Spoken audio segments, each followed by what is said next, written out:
इस कार्यक्रम के प्रायोजक हैं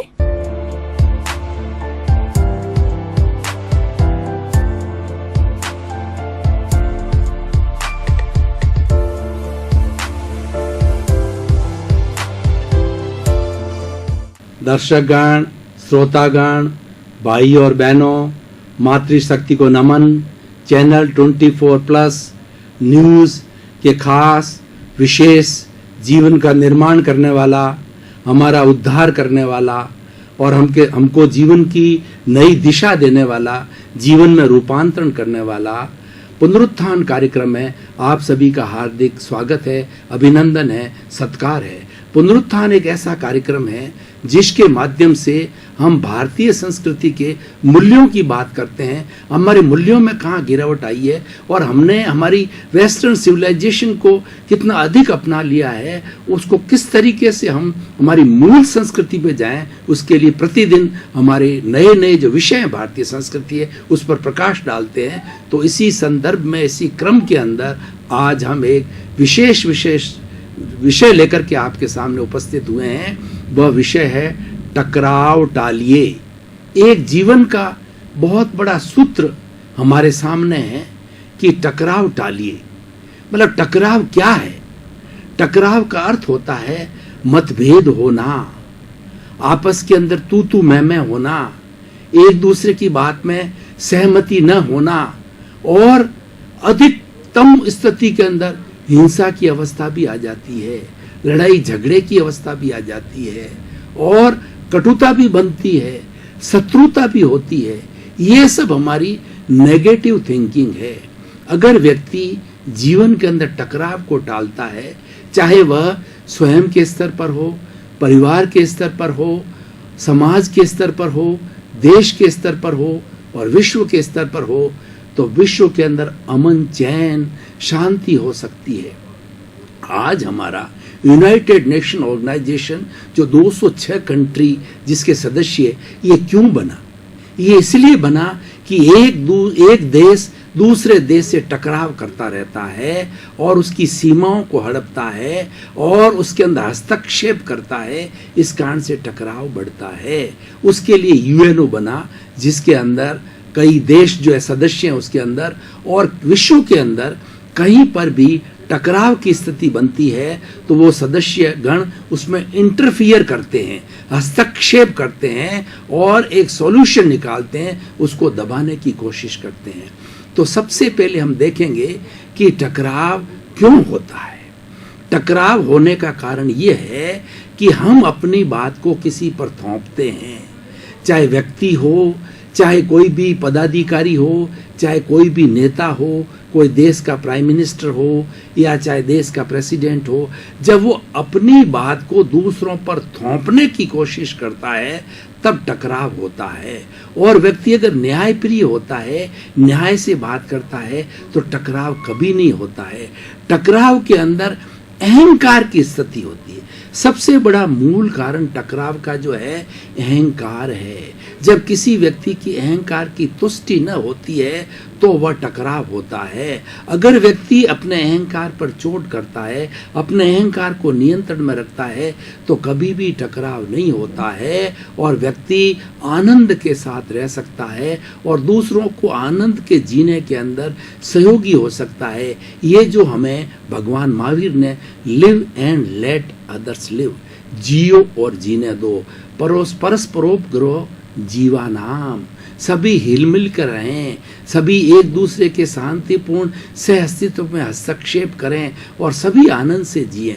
देखिए भाई और बहनों, दर्शकगण, श्रोतागण, इस सृष्टि के अंदर जिस जीव ने, जिस व्यक्ति ने, जिस प्राणी ने जन्म लिया है, सबको जीने का अधिकार है और सभी सुख चाहते हैं, कोई दुख नहीं चाहता है। और तो हमें किसी को दुख देने का क्या अधिकार है?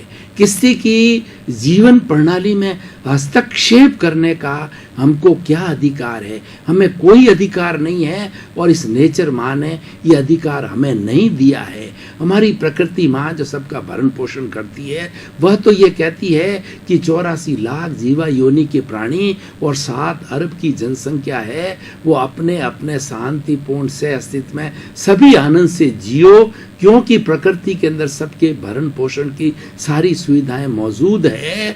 और लेकिन टकराव अहंकार के कारण होता है। मुख्य बात यह है।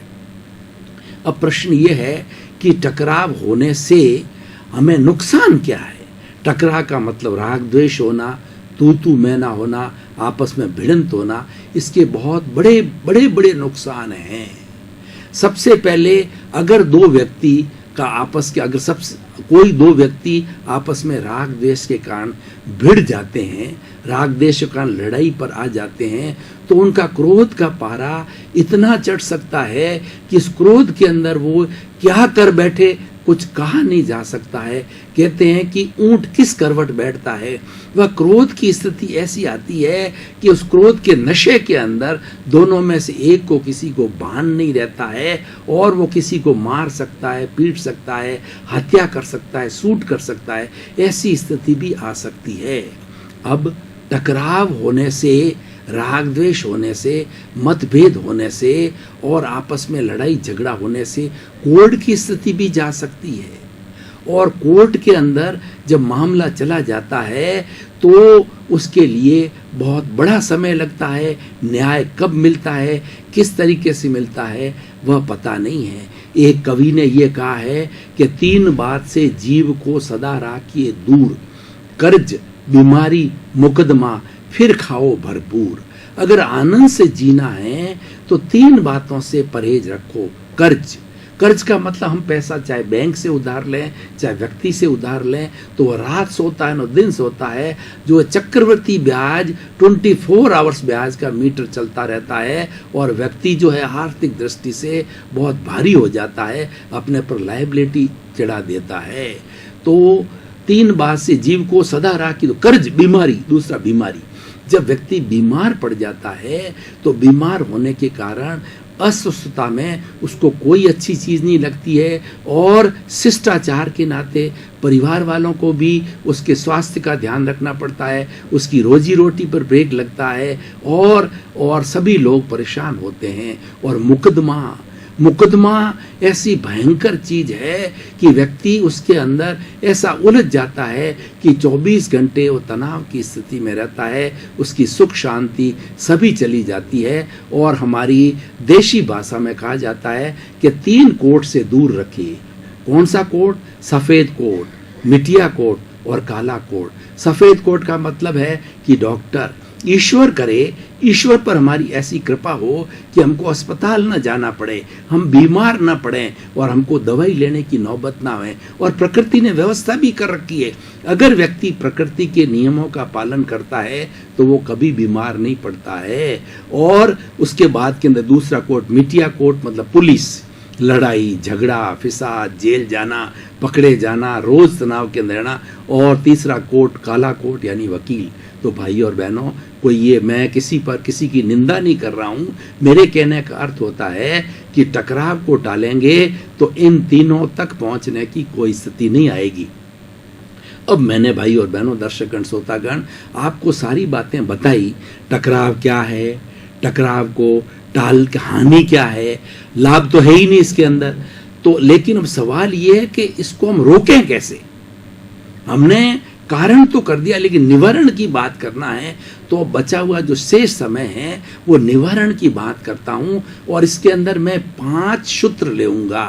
पहला है भाव क्रिया, दूसरा प्रतिक्रिया विरति, तीसरा मैत्री, चौथा मित भाषण और 5वां मिताहार।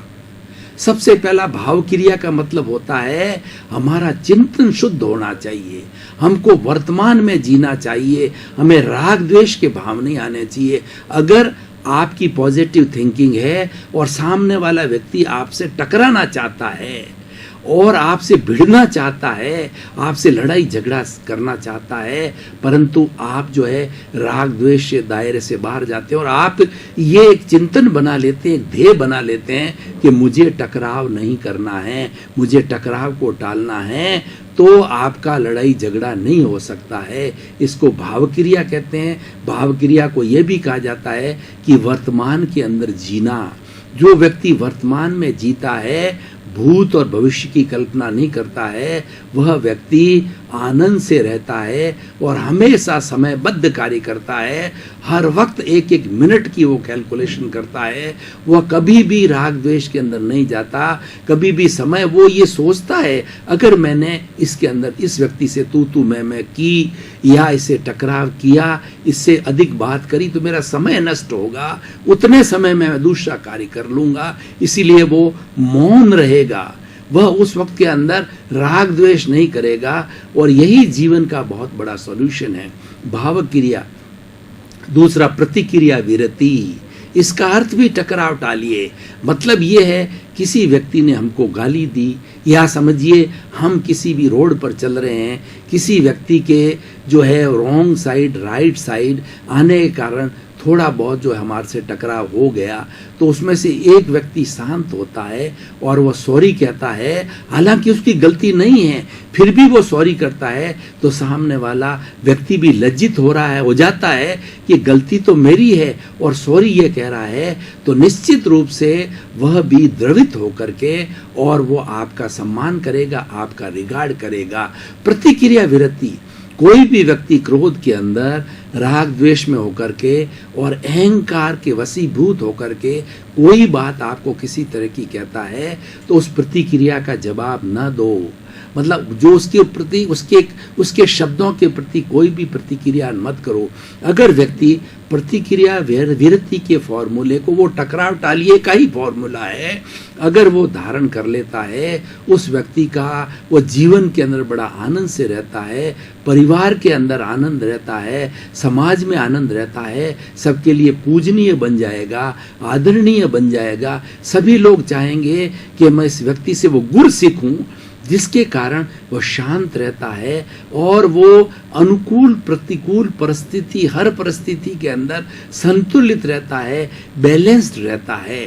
इसीलिए प्रतिक्रिया विरति ये गुण एक ऐसा गुण है कि व्यक्ति के सब गुणों में से सर्वोत्तम गुण आ जाता है इसके अंदर। भाई और बहनों, दर्शकगण, श्रोतागण, गहन विषय पर गहन चिंतन के लिए अब हमें थोड़ा सा जो है वो अपने आप को शांतिमय महसूस करने के लिए ब्रेक लेना है। ब्रेक के बाद पुनः हाजिर होंगे।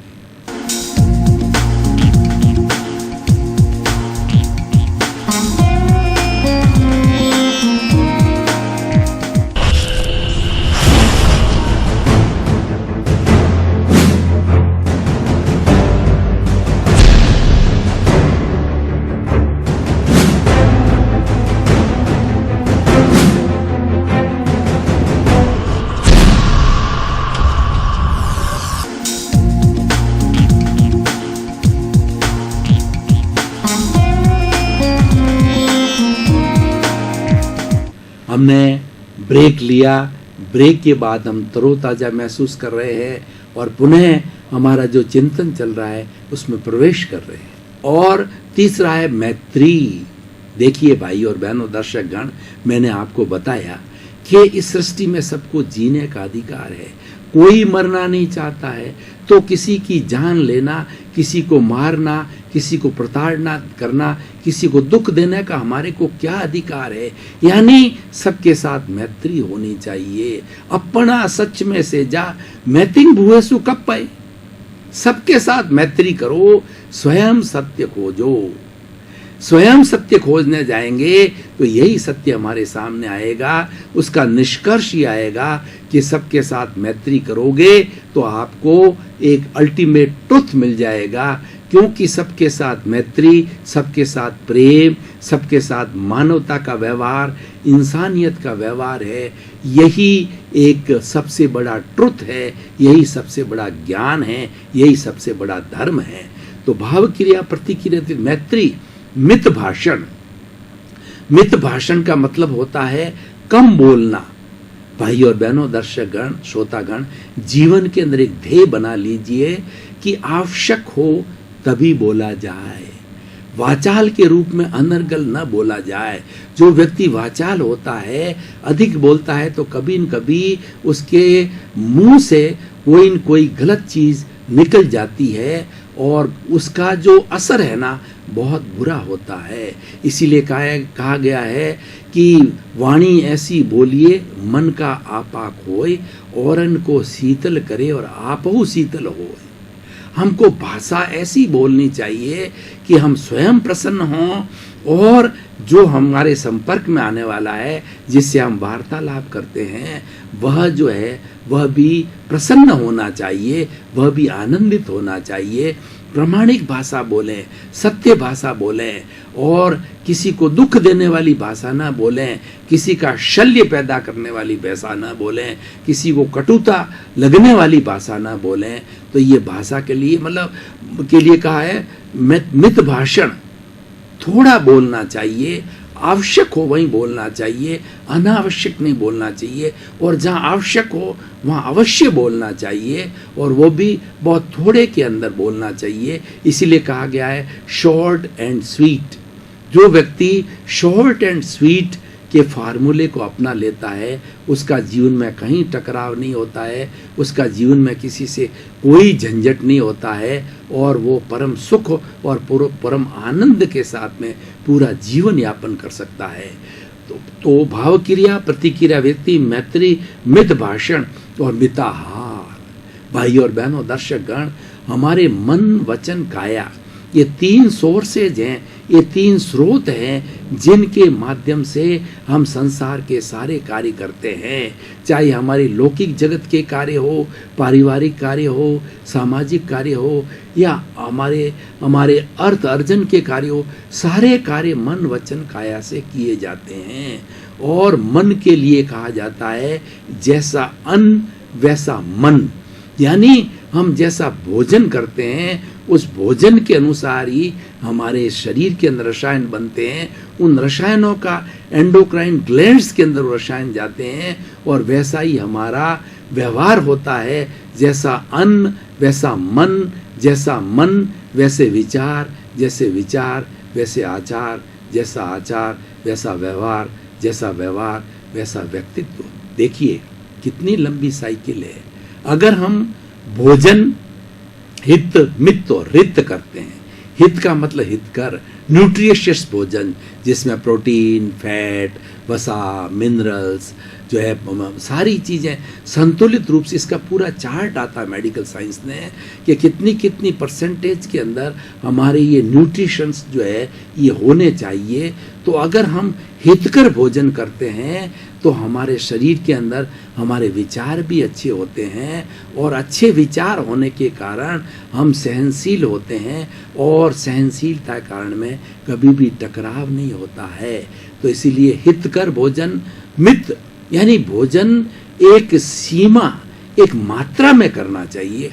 अधिक मात्रा में भोजन करने से अपचत होती है, गैस बनती है, नेगेटिव थॉट्स आते हैं और व्यक्ति बीमार पड़ता है। भाई और बहनों, दर्शकगण, श्रोतागण, हमारे जो मेडिकल साइंस के डाटाज बताते हैं कि व्यक्ति बीमार वह होता है जो अधिक मात्रा में भोजन करता है, और जो व्यक्ति कम मात्रा के अंदर भोजन करता है वह व्यक्ति वो स्वस्थ रहता है, उसके विचार अच्छे होते हैं।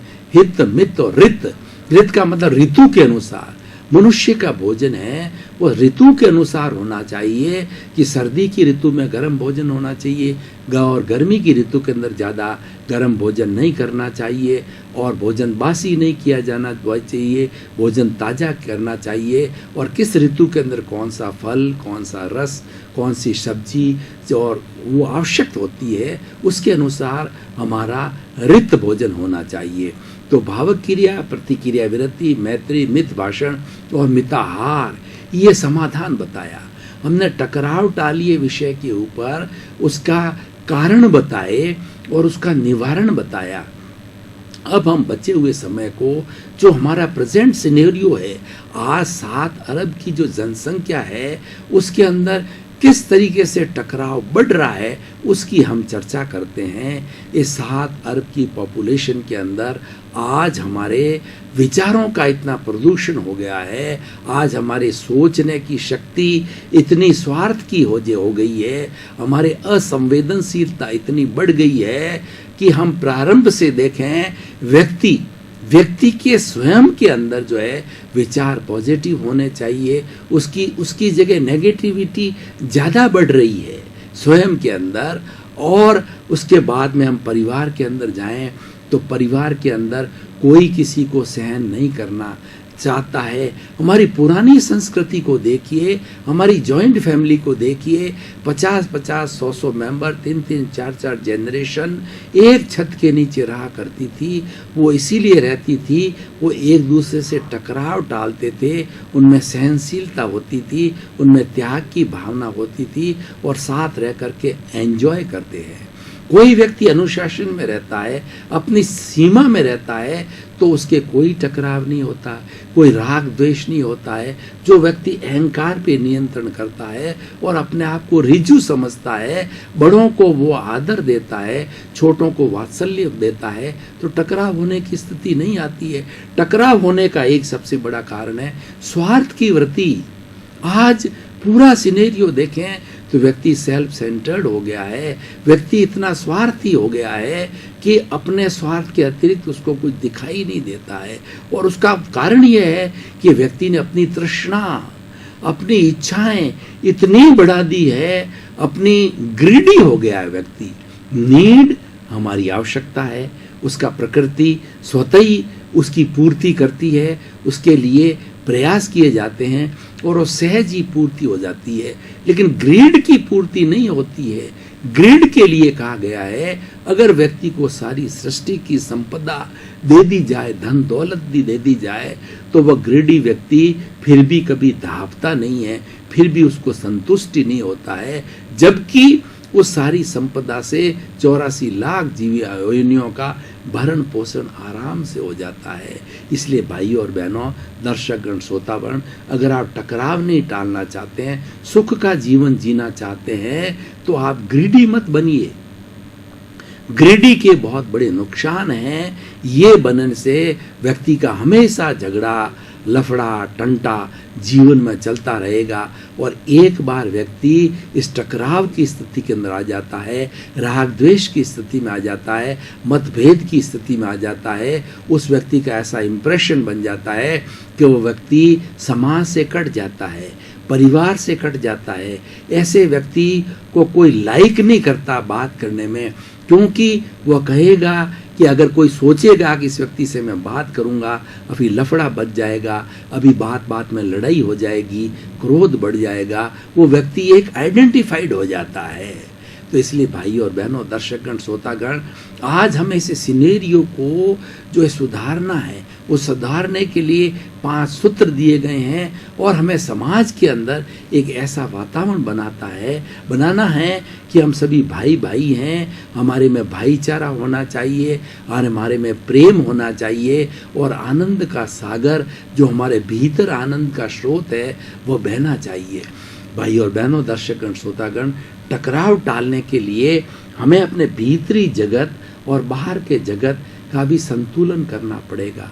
आज टकराव क्यों हो रहा है कि व्यक्ति भीतरी जगत में उसने जाना छोड़ दिया है, वो इंद्रियों के जगत में ही जी रहा है। सुबह से शाम तक जो विश्व की ज़्यादातर आबादी ईट, ड्रिंक एंड बी मैरी के फॉर्मूले से कंज्यूमरिज्म के फॉर्मूले से चल रही है, आवश्यकताएं बढ़ा रही है, ज़्यादा से ज़्यादा भौतिक चीज़ों का संग्रह करता जा रहा है। उसका संग्रह करने से शोषण की प्रवृत्ति बनती है, उसके अंदर बहुत बड़ी अमीर और गरीब की खाई बढ़ जाती है और मतभेद चालू हो जाता है। इसलिए भाई और बहनों, दर्शकगण, आज के ऐसे सुंदर विषय का हम प्रतिपादन करें तो हमको सबक मिलता है कि शिक्षा मिलती है कि हमें अपने अहंकार पर अंकुश लगाओ। और अहंकार किस कारण होता है कि व्यक्ति बुद्धि के स्तर पर काम करता है। अभी जैसा मैंने बताया कि हमारे भीतर और बाहर का जो जीवन है उसका संतुलन करना चाहिए। हमें थोड़े थोड़े समय के बाद में ध्यान करना चाहिए, श्वास परीक्षा करनी चाहिए कि हमारी श्वास लंबी चल रही है कि नहीं चल रही है। व्यक्ति श्वास की परीक्षा करेगा कि मेरा श्वास लंबा जा रहा है, लंबा आ रहा है, श्वास शिथिल है, और ऐसा करने से श्वास की संख्या प्रति मिनट जब घटेगी तो निश्चित रूप से ऐसा व्यक्ति टकराव की स्थिति में जा ही नहीं सकता। जो श्वास पे नियंत्रण करता है वो व्यक्ति टकराव की स्थिति से हमेशा दूर रहेगा। एक श्वास एक ऐसा फॉर्मूला है, श्वास की संख्या को प्रति मिनट घटाओ। वो प्राणायाम के द्वारा, अनुलोम विलोम के द्वारा, कपालभाति और उसके बाद के अंदर भस्त्रिका के माध्यम से हम अपने श्वास की संख्या प्रति मिनट को घटा सकते हैं। वो घटाने से हमारा क्रोध शांत रहेगा, अहंकार शांत रहेगा, छल कपट शांत रहेगा और हमारी लोभ की वृत्ति शांत रहेगी। भाई और बहनों, दर्शकगण, श्रोतागण, हमारी भारतीय संस्कृति है वो ऐसी संस्कृति है जो कि मूल्यों से भरी हुई है, मूल्य प्रधान संस्कृति है, आध्यात्मिक संस्कृति है, धार्मिक संस्कृति है। यहाँ पर हमेशा संतुलन की बात की जाती है या हमेशा सुख की बात की जाती है कि आदमी भीतर जो बह रहा, जो झरना है सुख का, उसको ढूंढे। हमने तो क्या है कि बाहर सुख को मान लिया है, हमने साधनों के अंदर सुख को मान लिया है। हम बहुत बड़ी भ्रांति के अंदर, हम मृग तृष्णा के अंदर है। मृग की जो नाभि के अंदर कस्तूरी होती है, लेकिन मृग तृष्णा के कारण वो भटकता रहता है। जब कस्तूरी की खुशबू महकती है तो वो इधर भागता है, उधर भागता है। उसको ज्ञान नहीं है कि वह कस्तूरी मेरी नाभि के अंदर है। तो इसीलिए हमारे में अज्ञान है। हमारा सबसे बड़ा ज्ञान क्या है कि हम राग द्वेष करते हैं, हम एक दूसरे से टकराव करते हैं, हम अहंकार करते हैं। अहंकार हमारा मूल स्वभाव नहीं है। हमारा मूल स्वभाव है ऋजुता, मृदुता, संतोष और शांति, आर्जव, मार्दव, ये हमारा मूल स्वभाव है। दर्शकगण, श्रोतागण, आपका बहुत बहुत धन्यवाद। आपके प्रति बहुत बहुत हमारी कृतज्ञता। आप प्रतिदिन इन अच्छे अच्छे विचारों को सुनने के लिए आते हैं। हमारी भारतीय संस्कृति के मूल्यों को ऊपर उठाने के लिए आप हमेशा इकट्ठे होते हैं। हम आपस में इंटरेक्शन करते हैं और हमारा लक्ष्य, पुनरुत्थान का लक्ष्य ये है कि जगत का कल्याण हो, आप सभी का जीवन आनंदमय हो, मंगलमय हो, सुखमय हो, धर्ममय हो और आप समाज की खूब सेवा करें। आपके प्रति मंगल भावना, शुभकामना।